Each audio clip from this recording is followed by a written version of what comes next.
So today morning, something happened that to me was so amazing. So I woke up and ideas were moving around in my head, and then ideas from two books that are not related kind of came together in a way that was like, wow. So this is what happened. These are the ideas. Um, Not a long ago, I came across a book by. I've not read the book yet. I need to clarify this. But I came to know of a book titled Theological-Political Treatise by someone going by the name Baruch Spinoza. And I'm yet to read the book. It is the next book I'm going to read, so watch out for the videos that I'm going to record after I've finished reading that book. But I decided to read another book, a book that talks or explains and looks at the history of theological political treatise by Baruch Spinoza. And that book is written by one Stephen Adler. The book is titled A Book Forged in Hell, A Book Forged in Hell.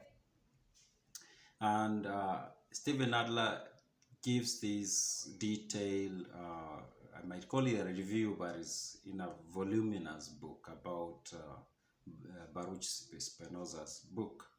Baruch Spinoza was a philosopher. He was of Jewish descent. He was born, I think, in Spain. That was like 17th century, if I'm not wrong. And whereas in his when he became an adult, like he was in his early 20s, he started questioning his beliefs, religious beliefs, and he moved from Spain and he went to Netherlands. And Netherlands was very religious country. Of course, every other country during this time was very religious. And he started writing, and his writings were kind of like anti-Christian belief. And one of the books he wrote is the Theological-Political Treatise, where he was trying to explain his view on the position of religion in society and all that. So in Nadler's book, he did quote Spinoza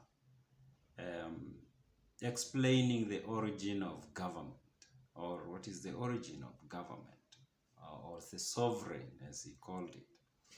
And he gave this explanation that quickly clicked with me, and it kind of clarified a few things that had been troubling me for a while. For a while, I felt like I was so sure that communism and anarchism and even libertarianism, part of it, or some element in libertarianism, are not in sync with the human nature. I was so sure as to why when it comes to communism, but I was not so sure about when it's about anarchism. But after reading that part, it became clear why anarchism is not in sync with human nature. And this is what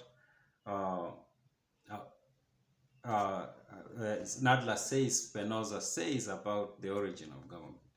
He says the origin of government is based on our human emotions, our primal existence, how we have the reasoning, but you also have this emotion and irrationality, being irrational is big on who is a big part of who we are as humans. As much as we are intelligent beings, the emotions drive us, just like we have these instinctive forces that push us around, just like all the other animals around us or that live with us on Earth. So Spinoza explains that when government, here is how government happens, or his theory on how government came to be. And government here means the government as we know it, with president, prime minister, whatever. But it also means a chief, the head of a clan, you get the social organization. So people, if people are left to live however you want, of course that's freedom. That's what an anarchist will say, or a libertarianist will say, that is the ideal state of being. But now, that can only work if all the members of this community are intelligent and rational, and they act rational and in an intelligent way all the time in their actions. Then it works, then it will be perfect. Unfortunately, we humans are not rational, and we are intelligent, yes, but we don't act in an intelligent way every time. Even the most intelligent people in society are driven by emotions. And I speak as a person who works in the marketing industry, where it's all about playing around with people's emotions to persuade them to do whatever you want them to do. So I understand, coming from that angle, that all people are driven by emotion. So because of that, basing society on where we have everyone as an individual sovereign, and everyone is independent and they are free to do whatever they want, and there is no overload, and people just interact through like we are equals, I respect you, respect me, like that. That can only work if we were in that state, but we are not in that state of intelligence at all times, or we overcome our animal part, if I may put it like that. So what happens if we let people to be and to be free agents? Then our emotions come into play.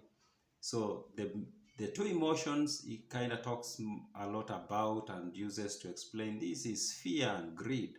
So greed comes in. Some people want to grab what is not even theirs from the others. It could be land, animals, livestock, whatever. Some people have that in them to grab from others, and they might even kill for it. And it happens even in our very organized societies. People are killing other people for whatever, for material. So that happens. Now the other emotion comes in, fear.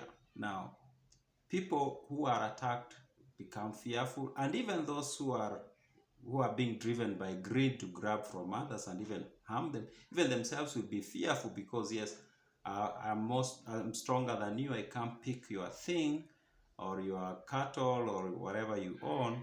But then there's somebody else who's much stronger than me, and I will fear that that person will come to me next. So there will be fear, greed, and all these emotions, and then there's chaos. So when that happens, the people will be forced to be like, we cannot continue living like this. We must do something. Well, what do we do? Let's craft a contract. And this contract says, this is how we should live. I respect this, I respect your property, you respect my property, and if I want, we exchange like this. You see, now there is some form of order. And in fact, government is a republic is a contract, a huge one. It start with a constitution, for example, for a country, but then there are all these laws and norms and customs, and that becomes for a society that is maybe a primitive society. It might be just social norms, customs, culture, becomes a contract.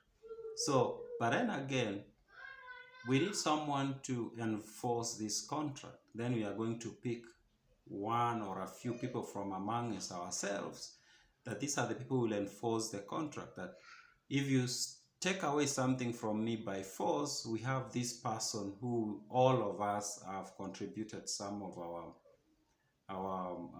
freedom or whatever. I'm trying to find the right word to call it. And these people can act on all of us, on behalf of all of us, and then they can punish the person who breaks this social contract. So, according to Spinoza, yet to read the book. That's a quote I got from Nadler's book, A Book Forged in Hell. I'm going to read that book, the Spinoza's book, next after I finish what I'm reading now. That's how government, that's the origin of government. Now, reading Herodotus' book, and there's, I think it was video number 8 that I uploaded. I explained the rise of the Mede Empire.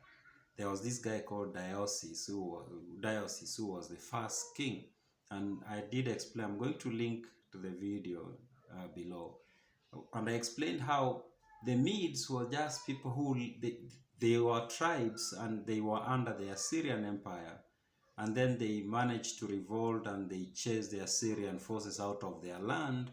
And then they remained as independent people, but they were just tribes. There was no government. They were just, everybody live the way you want. We are now free from the Assyrians.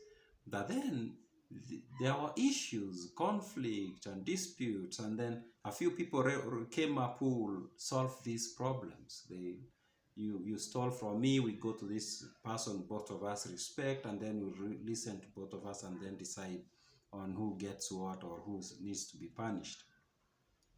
Now that went on, and then there was Diocles, who became like the one person who everybody respected in the entire land. He was fair, he was honest, and people believed if he ruled like this, people knew that's how things should be. So everybody started coming to him, and then at some point Diocles said, no, I think this is taking a lot of my time and I have other things to do. So he stopped listening to cases or resolving any issues. And then there was chaos again in the land. People were fighting, killing each other, stealing from one another. There was chaos, and people were like, no, we are not going to continue living like this. We need to find a way to bring order. And they were like, we need a king. And then they decided we need a king, and they were like, who is going to be the king? And they were like, we had this guy who used to be a judge. We're going to make him the king. And Diocles became the first king of the Medes.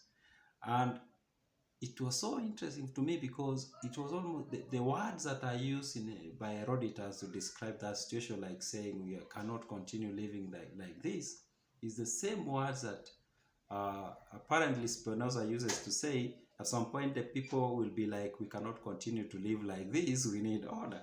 Now, here's one thing I don't know. I don't know whether Spinoza was able to read, or at some point managed to read Herodotus' book, and maybe that's where he got the idea from. I don't know. That's possible because this is a book that has been around for like 2,500 years. Maybe Spinoza read the book.